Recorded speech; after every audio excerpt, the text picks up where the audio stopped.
Salut les simmers, c'est Titou. Aujourd'hui, je vous propose un tuto pour faire une piscine naturelle. Alors, pas parce que je pense être la meilleure, mais parce qu'on m'a déjà demandé comment je faisais.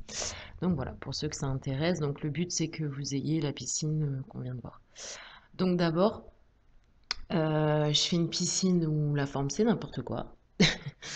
Voilà, donc ça tout le monde sait faire. Voilà, même des trucs qui font pas naturel, comme vous pouvez le voir, des pics et tout. Donc après, on met des pierres autour, bien sûr avec le code MoveObjects, et on les met n'importe comment. Au début, ça fait pas très naturel, effectivement. Ça fait plutôt amas de pierres. Donc on les met n'importe comment et on en agrandit certaines. Voilà. Euh, Bon, là, parce que comme je le fais et que je sais à peu près comment on fait, voilà, du coup, j'en mets qui débordent, mais déjà, bordez votre piscine de pierre. Et après, pour l'aspect naturel, vous allez voir, il n'y a rien de trop compliqué. Vous pouvez même placer vos pierres et décider d'agrandir certaines juste après. Alors voilà, une fois qu'il vous reste juste un pan, là où du côté où vous voulez mettre l'échelle, mettez-la avant de mettre les pierres. Parce que, bon, avec le code, voilà, faut pas trop se rapprocher non plus de l'échelle parce que sinon la piscine, elle devient inaccessible. Voilà, voilà. Donc, une fois que vous avez fait ça, l'avantage, c'est qu'avec Vivre ensemble, pour ceux qui l'ont, on peut mettre une bordure pierre en dessous qui fait que du coup, ça, au niveau des petits trous, ça comble.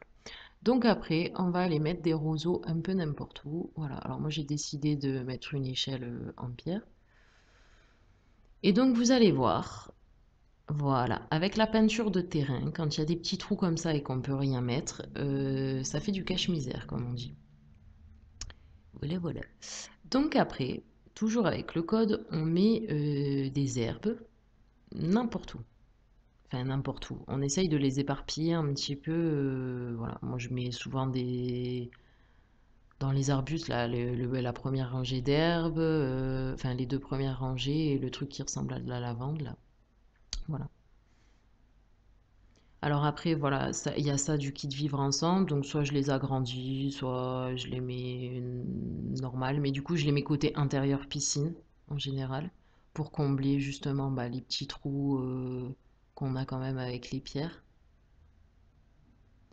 Le but c'est pas de faire quelque chose de symétrique parce que sinon ça fait plus naturel. Alors voilà, là je prends les espèces de lierre grimpants.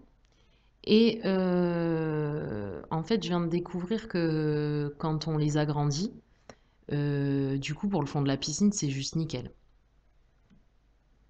Voilà. Et donc là, on en met bien partout, mais il faut laisser des petits trous aussi. Donc j'en agrandis et j'en mets en taille normale. Parce que s'il n'y a pas de petits trous, enfin dans la nature, ça pousse pas tout uniformément. Donc voilà. Ouais, alors là où c'est... Voilà, donc j'en agrandis même pour en faire dépasser dans les rochers parce que ça rend bien. Donc là, faut faire un petit peu attention pour les pics là parce que c'est un petit peu galère.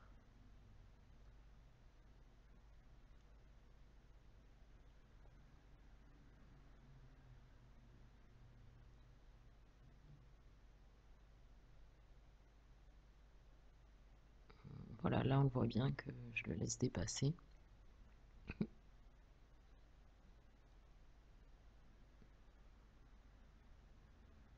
Là c'est pareil, on fait attention à l'échelle parce que sinon on pourra plus s'en servir. Donc voilà, je vous dis, je laisse des trous un peu partout au hasard. C'est pareil, il faut pas que ce soit uniforme, ça non plus.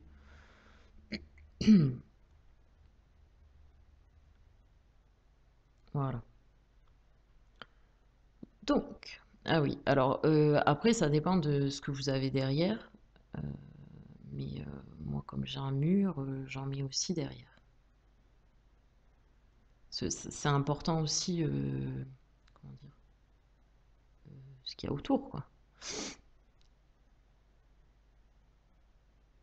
Donc, voilà, si vous avez un mur dans ce style-là, vous pouvez faire ça aussi. En agrandissant les lierres, ça rend aussi bien sûr les murs.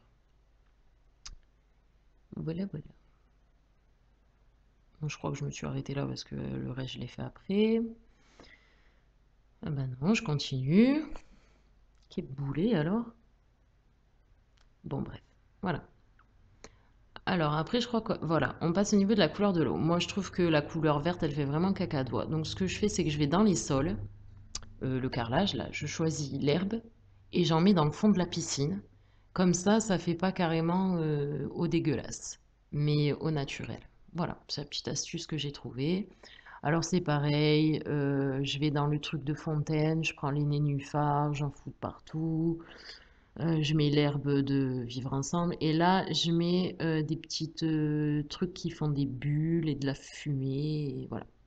Là, on est passé en mode nuit.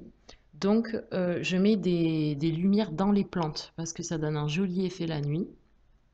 Mais là, c'est pareil. Faites attention où vous les mettez parce que vous jugez.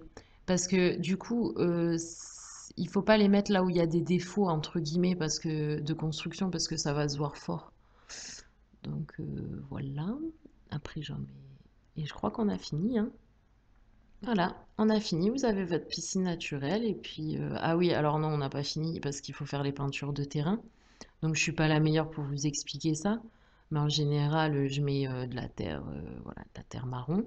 Et après, je vais utiliser la terre avec l'herbe mélangée. Et là, par contre, au niveau de l'opacité, je mets presque au maximum.